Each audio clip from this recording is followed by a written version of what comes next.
Meu irmão, sem mais demora, abre sua Bíblia, segunda carta do apóstolo Paulo aos Coríntios, capítulo 4, versículos de 7 a 11.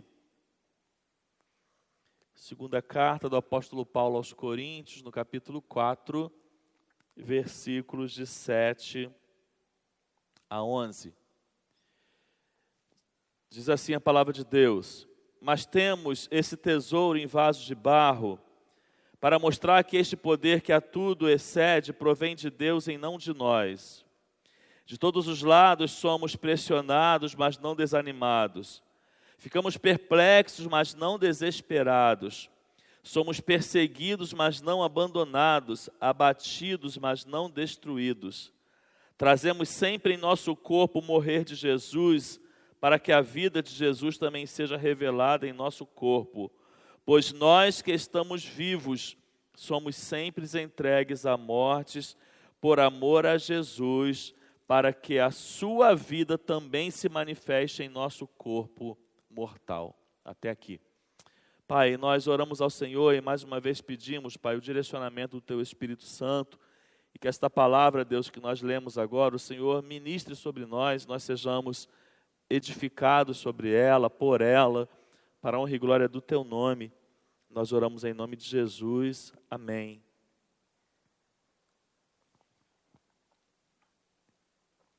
Domingo nós tivemos uma linda celebração aqui, muitas pessoas estiveram presentes, acredito que a maioria dos que aqui estão estiveram aqui no domingo, e nós pregamos uma palavra no domingo que teve como título Libertos pela Nova Aliança. Pregamos com base em um capítulo que está anterior a esse que lemos, capítulo 3, da segunda carta do apóstolo Paulo aos Coríntios, onde o apóstolo Paulo ele faz uma comparação da velha aliança com a nova, para dizer que a nova aliança era superior, e é superior. É isso que Paulo tratou no capítulo 3 desta segunda carta aos Coríntios. Por que é superior, vai dizendo o apóstolo Paulo? Porque ela é gravada no coração e não em tábuas.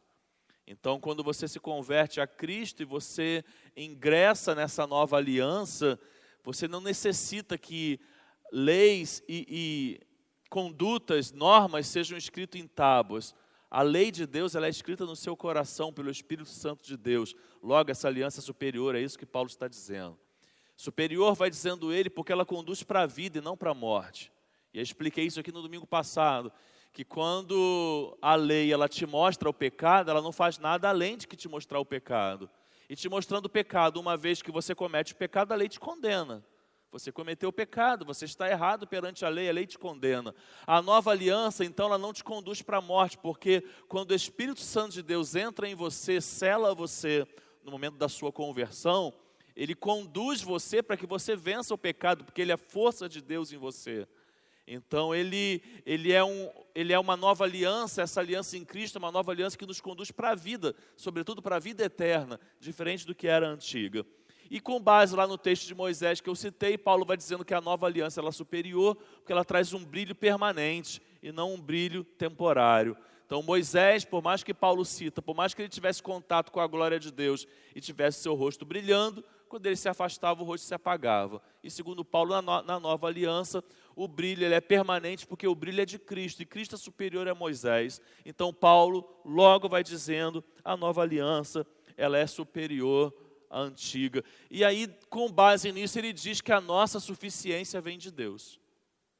Ele diz, a nossa suficiência vem de Deus, não é por nós, não é por obras, não é pela realização das nossas obras, não é pelo cumprimento das nossas leis. Nós não podemos pensar que é pelo esforço que nós fazemos em cumprir as leis, em agradar a Deus, que nós seremos salvos, que nós seremos bem vistos diante de Deus. Não, não é por isso, é pela suficiência dele. A nossa suficiência vem de Deus. O que ele quer dizer com isso? É o poder dele que atua em nós, que nos faz viver uma vida, embora sejamos pecadores, que agrademos em algum momento a Deus, que façamos a sua vontade, que caminhemos em santidade, caminhemos em santificação. Amém? E aí ele entra no capítulo 4 e ele continua com essa ideia. Qual a ideia? De que a nossa suficiência vem de Deus. esse capítulo 4 desta segunda carta, esse conceito continua presente. A nossa suficiência vem de Deus. E o que Paulo está falando aqui? E o que ele começa falando no início do capítulo 4? Ele começa falando sobre aqueles que têm a missão de anunciar a palavra, de pregar a palavra, e que ao serem os pregadores, os anunciadores desta palavra, não poderiam torcer a palavra, deveriam pregar sempre a verdade, não deveriam pregar a si mesmo, mas pregar a Cristo, mas tendo essa ideia de que a nossa suficiência vem de Deus, ele fala uma frase que diz exatamente isso que ele acabou de dizer no capítulo antigo, que a nossa suficiência vem de Deus. E o que ele diz? Nós somos como tesouros em vasos de barro. O evangelho ao qual nós vivemos, a nova aliança da qual nós fazemos parte, é como tesouro em vasos de barro. E aí essa expressão, tesouro em vasos de barro, casa exatamente com o que nós falamos com base no capítulo anterior, que a nossa suficiência vem de Deus. Por quê que tesouro em vasos de barro quer dizer exatamente isso? Porque o tesouro, irmãos, aquilo que é de muito valor, aquilo que muitas vezes nós não podemos nem mensurar, o tesouro é o evangelho de Cristo. O tesouro é essa nova aliança que nós encontramos. O tesouro é isso que nós encontramos em Cristo. O tesouro é isso que Cristo nos oferece. Esse é o tesouro e nós somos o quê? Nós somos os vasos de barro. Frágil, que quebra com facilidade, um objeto comum, sobretudo na época de Paulo, na época do Novo Testamento, na época também em parte do Antigo, um objeto que você encontrava em todas as casas, se tem ela uma condição melhor ou seja muito pobre, alguns que não tinham nem valor. Então é diante disso que mais uma vez ele vai nos apresentar a mesma ideia, a nossa suficiência vem de Deus, nós somos vasos de barro, vasos de barro. E se em algum momento fazemos algo de valor, se em algum momento anunciamos algo de valor, que o foco aqui é muito para quem faz a pregação, se em algum momento pregamos algo de valor, é porque a nossa suficiência vem de Deus, porque nós somos vasos de barro. É isso que ele está dizendo.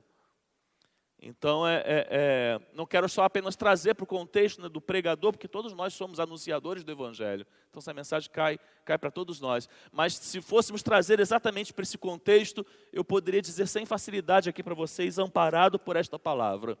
Se você vem ou já veio aqui nesta igreja, em algum momento recebeu alguma palavra que edificou sua vida, que abençoou sua vida, a suficiência de Deus, não minha. Porque com base nessa palavra, o tesouro é a mensagem. Eu sou apenas vaso de barro. É essa a ideia que Paulo quer trazer. O importante não é quem anuncia. O importante é a mensagem que ele anuncia. O importante não é quem comunica. O importante é aquele que está comunicando, quem ele está comunicando, o que ele está comunicando, o que ele está anunciando. E aí há um contraste, né? Há um contraste. Tesouro em vaso de barro. Algo de muito valor, algo que não tem preço, depositado em quem? Depositado em nós. Depositado em mim, depositado em você. Você tem algo de muito valor, e nós cantamos isso, não é verdade? Quero que valorize o que você tem. Você é um ser, você é alguém tão importante para Deus. Mas importante por quê?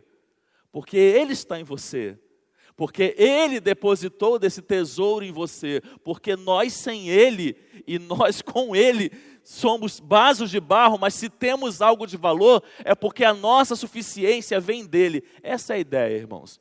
Essa é a mensagem que Paulo quer passar para os seus leitores e que chega até nós através da palavra de Deus. A suficiência vem dEle. O Evangelho é como tesouro depositado em vasos de barros. E aí eu quero pensar com vocês um pouquinho sobre isso e sobre o que ele continua falando depois. E eu quero pensar, irmãos, que o tesouro, ele justamente, não tem a palavra justamente no tópico não, mas eu estou incluindo agora. O tesouro, irmãos, ele é justamente glorificado por meio de vasos frágeis. O tesouro, ele justamente ele é glorificado por meio de vasos frágeis. Como eu disse, irmãos, Paulo ele está ferindo toda a pretensão humana quando ele diz essa palavra. Porque ele está deixando bem claro, o importante não é o obreiro, o importante é a obra. O importante não é o homem, o importante é o evangelho. O importante não é o vaso, o importante é o tesouro. E tesouros, irmãos, aqui no grego, bem como nós já imaginamos, algo de muito valor, algo muito valioso, algo muito caro. E vasos de barro aqui no grego também era para se referir justamente ao objeto da cerâmica, tal como as pequenas lamparinas que existiam em todas as casas que eram feitas com esse material, tal como os vasos e além das lamparinas, os vasos, que eram objetos baratos, frágeis e praticamente sem valor. E a analogia é justamente essa. Essa nova aliança que nós acabamos de falar, né, como se Paulo estivesse dizendo isso, essa aliança que eu acabei de dizer que ela é superior à antiga, e eu disse por que ela é superior, ela é como um tesouro. E nós, como vasos de barro. Interessante, irmãos, que se a gente for pensar, o vaso quebra e pode até ser substituído, mas o evangelho é eterno. E assim tem sido. Vasos de barro têm sido substituídos e Deus, o evangelho, Jesus Cristo, que é eterno, continua usando vasos de barro, ainda que sejam substituídos. Mas por que, irmãos, que eu quero justamente pensar que o tesouro ele é glorificado por meio de vasos frágeis? Porque se nós não nos reconhecermos, irmãos, eu não vou nem dizer se nós formos, porque nós somos, você querendo ou não, tá? Nós somos os vasos frágeis. Mas se nós não nos reconhecermos, e é isso que eu quero pensar aqui nesse tópico, se nós não nos enxergarmos como esse vaso frágil e não assumirmos esta identidade de vaso frágil, o tesouro não será glorificado. Ele só é glorificado na nossa vida quando há esse reconhecimento em nós. Porque se o nosso entendimento for ao contrário, a gente ofusca o tesouro.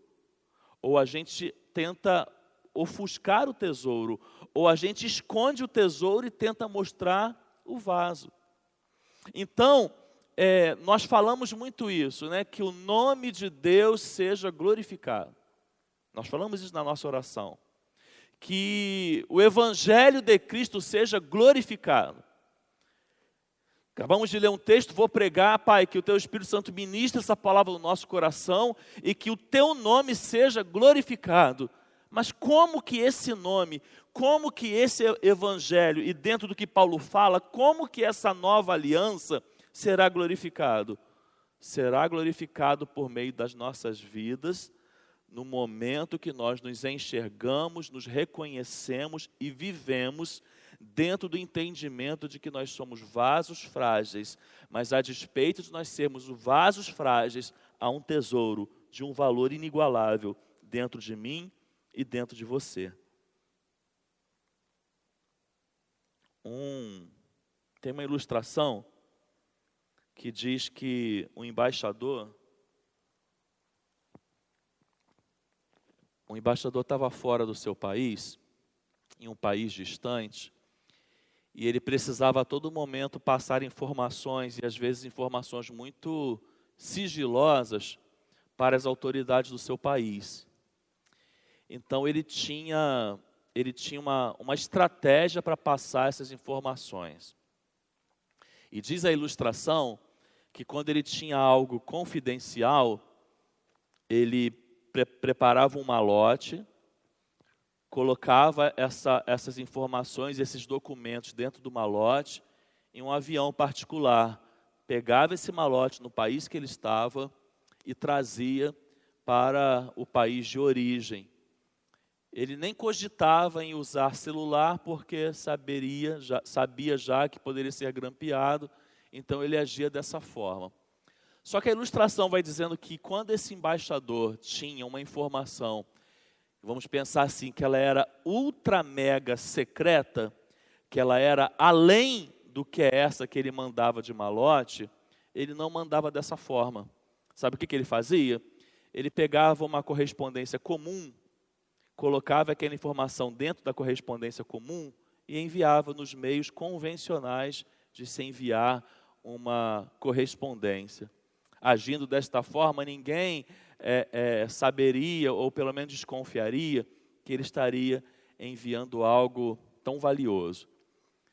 Dito esta ilustração, o que Paulo está apresentando aqui com essa expressão, a respeito de nós, a respeito dos anunciadores da palavra de Deus, que somos nós, é exatamente isso.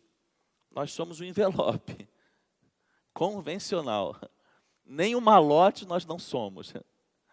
Nós somos um envelope. E mesmo sendo envelope, há algo de muito valor em nós. Ainda que sejamos envelopes convencionais, mensageiros, simples e na sua dinâmica rotineira, mas há algo de muito valor em nós. E mesmo nós sendo vasos de barro, irmãos, todo vaso de barro tem um propósito, grave isso. Todo vaso de barro tem um propósito. Deus, que é o nosso Criador, Ele tem um propósito para cada vaso de barro que somos nós. O propósito de Paulo, por exemplo, nós conhecemos olhando para a palavra de Deus, era levar o nome, levar o nome de Cristo, levar o Evangelho aos gentios. Nós também temos propósitos na nossa vida e precisamos ser vasos de honra, entendendo esses propósitos e vivendo esses propósitos. Poderíamos citar alguns personagens aqui na Bíblia que entenderam que eram vasos de barro, reconheceram-se como vasos de barro e viveram como vasos de barro. Poderia citar alguns, o próprio apóstolo Paulo podemos encaixar neste exemplo. Mas eu quero rapidamente citar com você João Batista, que eu acho que se encaixa muito aqui nisso que estamos falando. João Batista é aquele que vem anunciando, preparando o caminho do Senhor Jesus, preparando o caminho do Messias. Vem à frente de Jesus, pregando uma palavra de arrependimento, convidando o povo a se arrepender, porque o Messias havia chegado. E ele ganhou popularidade, ele ganhou discípulos, pessoas seguiam João Batista. E teve uma ocasião que Jesus, já iniciando o seu ministério, Jesus estava batizando, e os discípulos de João foram até João e tentaram, como é que eu posso dizer, espetar o ego de João Batista. O que é espetar o ego? É quando algo vem exatamente e fere aqui o nosso ego, e nos confronta em relação ao nosso ego, e nos tenta em relação ao nosso ego. E o que esses discípulos fizeram? Eles fizeram assim, olha, aquele homem lá que você batizou ele está por aí batizando. E aquilo veio como algo, como uma flecha, para poder justamente ferir o ego de João Batista, para que talvez João Batista pudesse se perder, esquecer a sua essência. Talvez como o vaso querer se ver maior que o tesouro. É justamente dessa forma que essa palavra vem para João Batista. E aí João Batista, ele justamente no momento em que ele é confrontado no seu ego, ele se reconhece quem ele é, ele se reconhece como vaso de barro, e ele assume essa identidade. E ele começa a contar, olha, no casamento, existem vários personagens, existe a noiva, existe o noivo, mas existe também o amigo do noivo. E ele fala para os seus discípulos, nessa historinha aqui, eu sou o amigo do noivo. E o noivo, logicamente, se referia a Jesus e a noiva, a igreja que seria iniciada com esse ministério mais à frente, e João Batista está dizendo, eu sou o amigo do noivo, e ele completa com uma frase que nós conhecemos muito bem, inclusive cantamos, e sendo desta forma, convém que ele cresça e que eu diminua. Convém que ele cresça e que eu diminua. Irmãos, o nome de Cristo, ele é glorificado na nossa vida quando nós assumimos nossa identidade de vaso de barro e nos diminuímos para que o Senhor cresça. Mas nos diminuamos em quê, irmãos? Em tudo. Em tudo.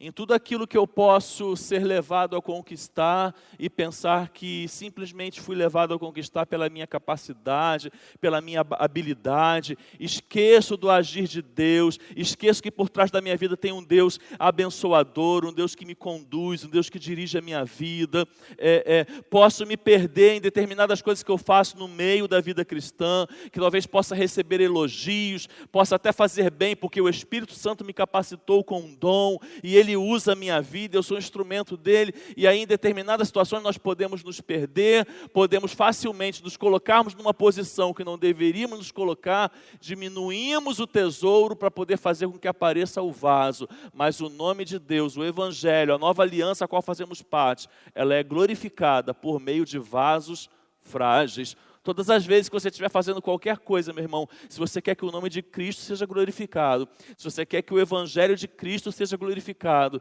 se você quer que esse Evangelho ao qual você faz parte, vive e anuncia, seja glorificado, se assuma como vaso de barro, entendendo que o que há em você é muito maior, porque a nossa suficiência vem dele.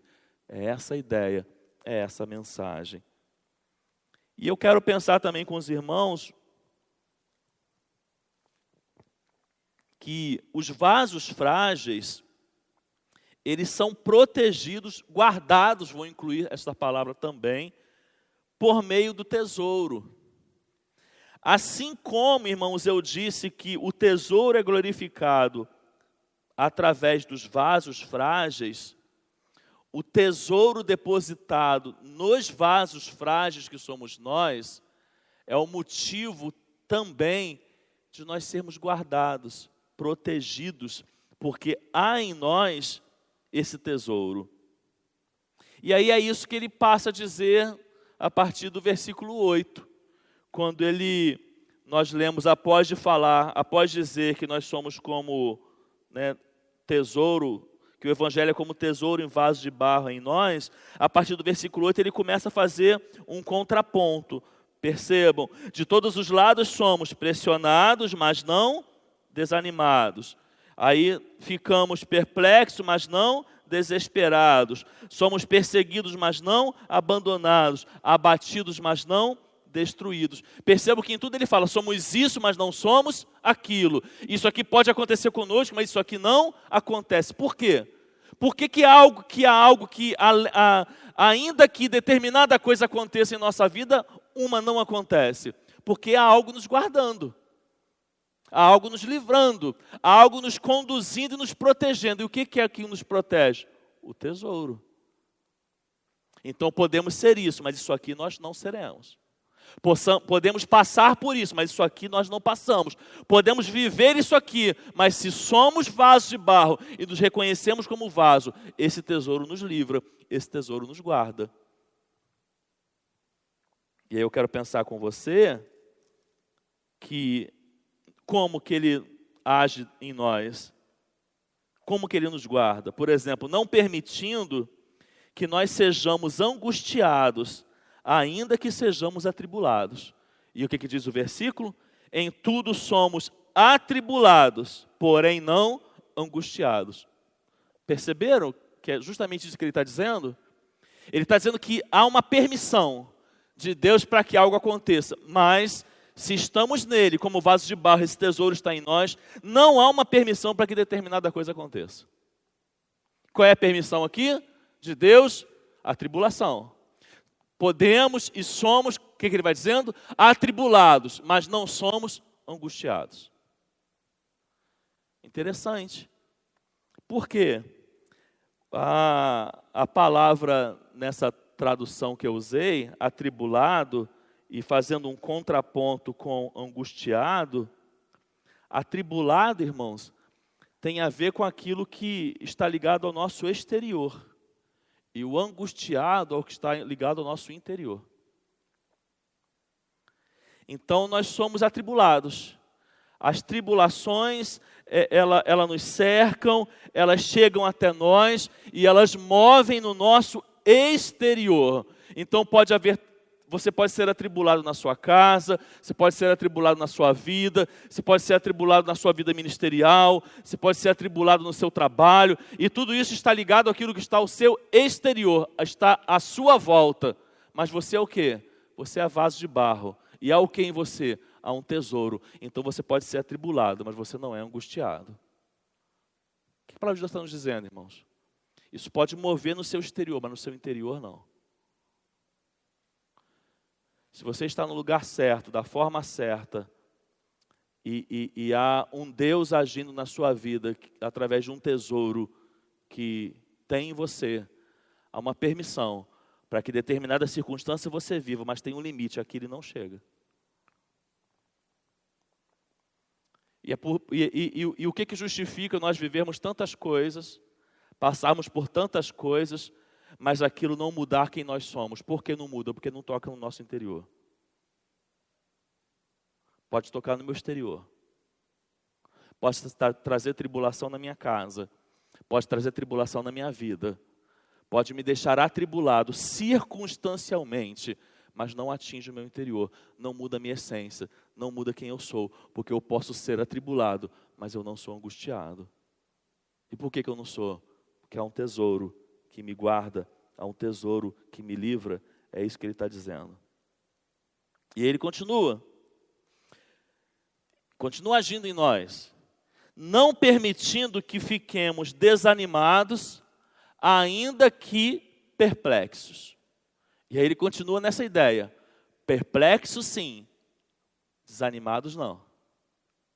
E aí a gente tem que recorrer ao idioma, né, ao grego, porque na tradução nem todas as palavras vêm com a mesma riqueza que há no grego, né? Desanimados para nós pode significar tanta coisa e não exatamente o que o texto quer dizer. Perplexo, irmãos, é bem do que nós já conhecemos, é aquilo que pode trazer dúvida, é aquilo que pode trazer espanto, é aquilo que pode, exatamente isso, nos colocar espantados, nos colocar duvidosos, perplexos com determinada situação. Mas o que o desanimado quer dizer no original é desespero. E aí a gente consegue entender melhor o que a palavra de Deus está dizendo para nós. Nós podemos ficar surpresos. Nós podemos ficar em dúvidas, questionar determinadas coisas que acontecem, mas não ficamos desesperados. Por que não ficamos desesperados? Ou por que não devemos ficar desesperados? Porque há um tesouro em nós. E esse tesouro é quem nos guarda. Então nós somos vasos de barro, nós glorificamos o nome de Deus, nos reconhecemos como vasos de barro, o nome de Deus é glorificado, mas há também uma ação desse tesouro em nós, ao ponto de que nós podemos ficar perplexos, e vou trocar desanimados por desesperados, que é justamente o que a palavra no original quer dizer, mas não ficamos desesperados. E aí é o que responde muitas coisas na nossa vida quando nós vemos ou já vivemos em determinadas situações que a gente olha para determinada pessoa e não vê a pessoa desesperada, ainda que o mundo esteja desabando na sua cabeça. Por que ela não está desesperada? Porque há um tesouro nela. Por que fulano e ciclano que eu conheço agiram tão diferente dessa pessoa, mas essa pessoa está agindo assim? Por que há serenidade no seu espírito? Por que há serenidade na sua vida, ainda que uma tragédia tenha acontecido? Por causa do tesouro que há nela. Porque a nossa suficiência, pegando a ideia, não vem de nós. A nossa suficiência vem de Deus. Então, perplexo sim, desesperado não. E ele continua. agindo em nós, não permitindo que sejamos abandonados, ainda que perseguidos.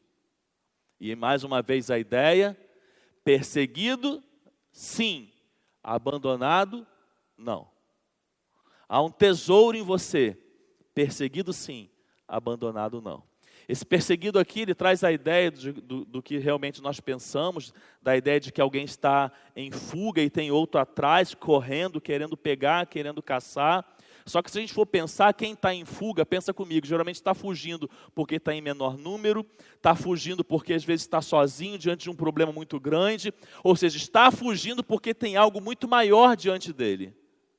Geralmente quando nós fugimos, fugimos por medo, fugimos porque algo muito maior do que nós surge na nossa vida. E isso acontece conosco. Tem situações que nós enfrentamos verdadeiros gigantes na nossa vida. Tem situações que barreiras surgem diante de nós, que aos nossos olhos, elas são intransponíveis. Tem situações na nossa vida que determinados problemas surgem e eles são tão grandes, irmãos, tão grandes, que a gente se coloca diante do problema e se vê pequenininho demais diante dele. Estamos sozinhos? Não. Por quê? Porque perseguido sim, abandonado não. Então, ainda que surjam os maiores gigantes na sua vida, ainda que surjam maiores problemas na sua vida ao ponto de diminuir você, você pode ser perseguido, mas não abandonado. Há um Deus com você, há um Emanuel que é Deus conosco, há uma presença constante em você, com você. Por quê? Por quê? Por causa do tesouro que há em nós. Por causa do tesouro que há em nós. E esse tesouro é o que age na nossa vida.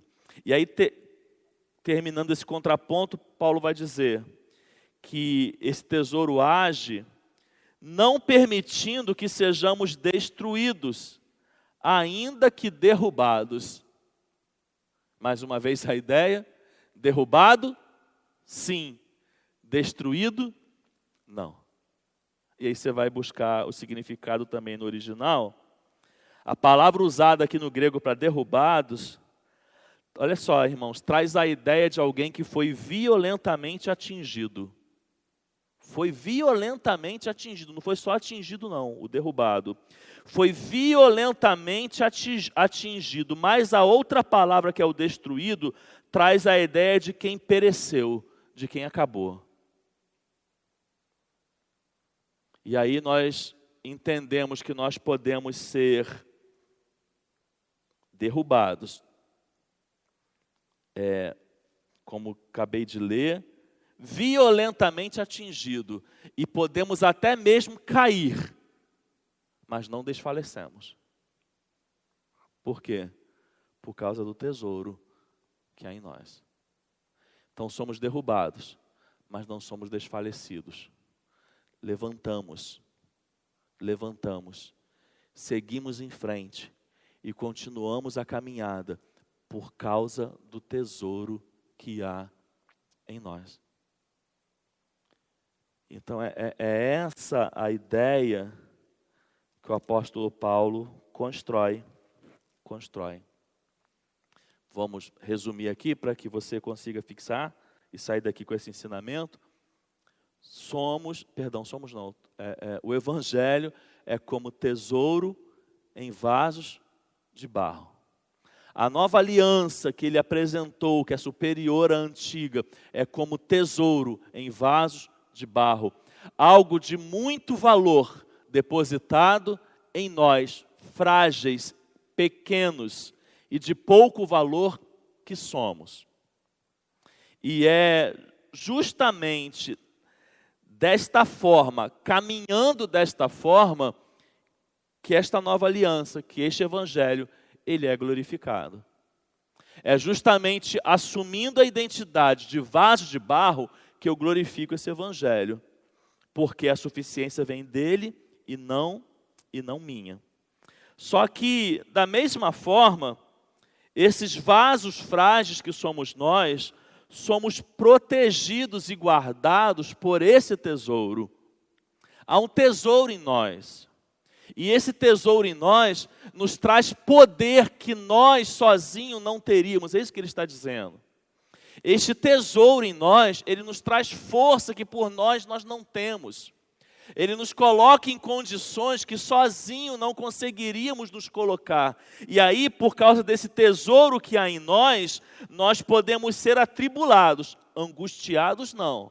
E trazendo a ideia do que a palavra quer dizer no original, nós podemos sofrer as tribulações, aquilo que está na nossa circunstância. Nós podemos viver as questões circunstanciais. Mas isso, uma vez que temos um tesouro em nós, não muda a nossa essência, não toca no nosso interior. Exterior sim, interior não. Podemos ficar perplexos, mas não desanimados. Perplexo, em dúvida, espantado com algo que está acontecendo, sem entender, perplexo com o que está acontecendo. Meu Deus, eu não estou entendendo o que está acontecendo, mas ainda sem entender, e o desanimado quer dizer desesperado, ainda sem entender, eu não vivo em desespero, porque perplexo sim, desesperado não, por causa do tesouro que é em nós. Perseguido, mas não abandonado. Há um inimigo maior do que eu. Há uma circunstância maior do que eu. Há um problema maior do que eu, que ele surge no meu caminho. Perseguido sim, abandonado não. Deus está conosco. Se tem um gigante na sua vida, Deus está com você. Se há um muro, uma barreira intransponível, Deus está com você, você não está sozinho. E ele termina, derrubado sim, destruído não. Ferido sim, desfalecido não. E concluindo, irmãos, essa palavra, Deus nos convida, então, diante disso, Deus nos convida a sermos não apenas vasos de barro, mas vasos de honra. Deus nos convida a sermos vasos de honra.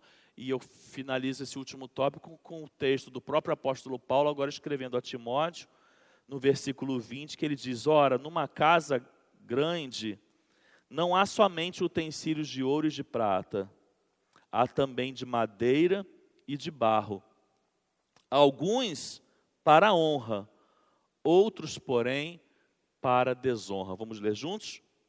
Ora, numa grande casa, não há somente utensílios de ouro e de prata, há também de madeira e de barro. Alguns para a honra, outros, porém, para desonra.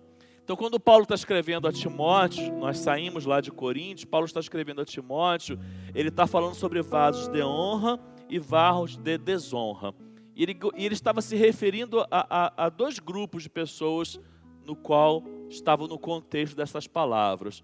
Um era a falsos mestres e a verdadeiros mestres, que na época do apóstolo Paulo, facilmente se infiltrava na igreja e tinha verdadeiros mestres e falsos mestres. Então, verdadeiros mestres, vasos de honra.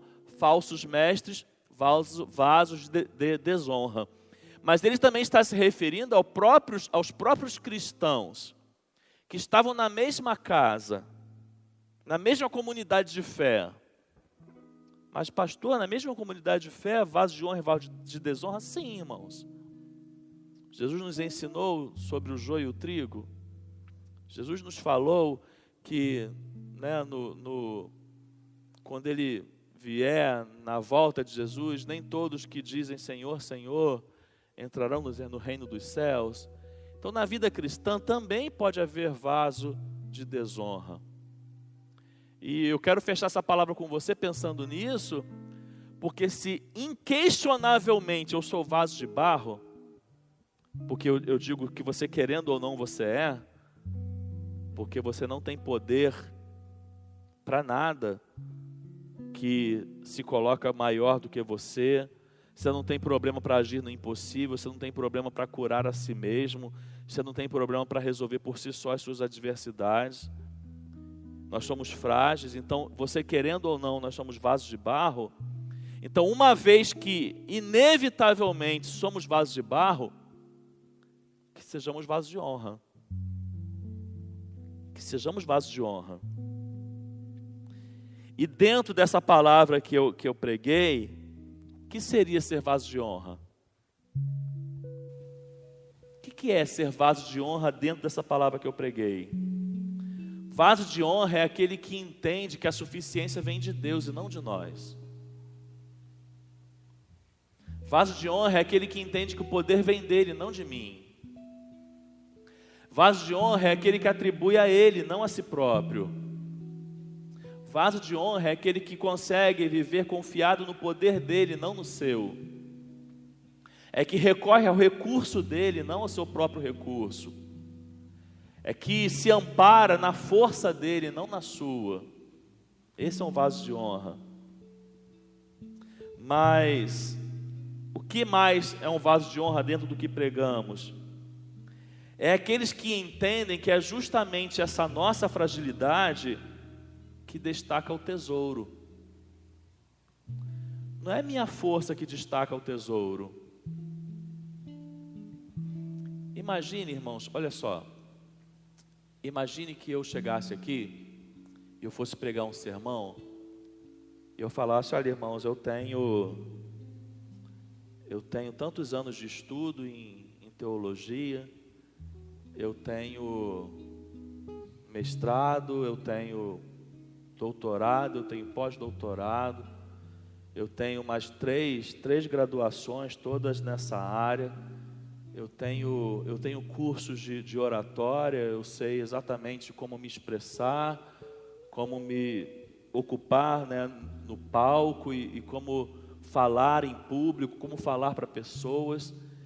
Então imagine que eu comece a falar muitas coisas que colocassem em evidência aquilo que eu sou, aquilo que eu fiz, aquilo que eu conquistei, aquilo que eu alcancei.